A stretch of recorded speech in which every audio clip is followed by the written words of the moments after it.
In this series, we're going to look at the grammar that Comenius wrote to accompany the Vestibulum. It's called Rudimenta Grammaticae, the rudiments of grammar, that's the basics. Caput primum, chapter 1, de litteris et syllabis, concerning letters and syllables.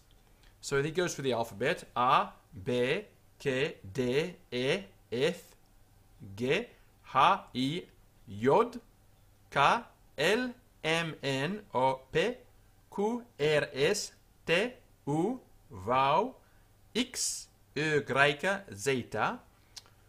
Sunt litterae maiusculae. These are the capital letters, because of course he's written them in capitals.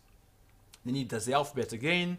Minusculae, these are the minuscules or the small letters. Enuntiantur singulae sono proprio uniformi. Now, he's written this, of course, for very young children, so he's not going into great detail here. So he says they are enunciated, they are pronounced, each one with its own sound, uniformi, in a uniform manner. Now, of course, this isn't strictly true, but it's good enough for a 6-year-old. Praeter, except for, and of course, in the pronunciation he was using in Bohemia, there were changes between letters. K, G, S, and T. So, for example, we'd say tertio in classical Latin, he would have said certio. And S sometimes changed as well, becoming a Z sound. And G became a J sound. And of course, K became a Ch sound, as in cicero. But in classical Latin, these sounds do not change. K is always K, G is always G, S is always S, and T is always T. And then he says, quod interim praeceptor usu docebit, which sometime or other, or here and there, the teacher will teach through use. And then he says, ph legitur ut f, which was the case in Bohemia, but in classical Latin, it's an aspirated p, p. So we would say philosophia, or philosophia, depending on where you put the accent, whether the Greek accent, philosophia, or the Latin accent, philosophia. But for the medieval pronunciation, you say philosophia. Characteres literarum pingendi sunt pulchre.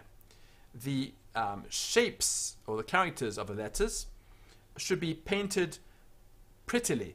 He's talking, of course, about the letter form that the student uses in class, that the student should write beautifully.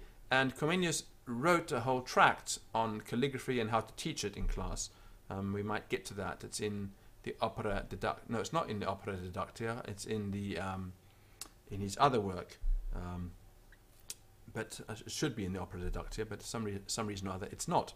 Ut sit scriptura legibilis, so that the writing should be legible. And then he says, exerciatur, ergo, you should therefore practice, something that teachers are always saying to you. And at the very end of the chapter, there's not much in it, syllaba est vel unius litterae. A syllable then is of one letter, ut a.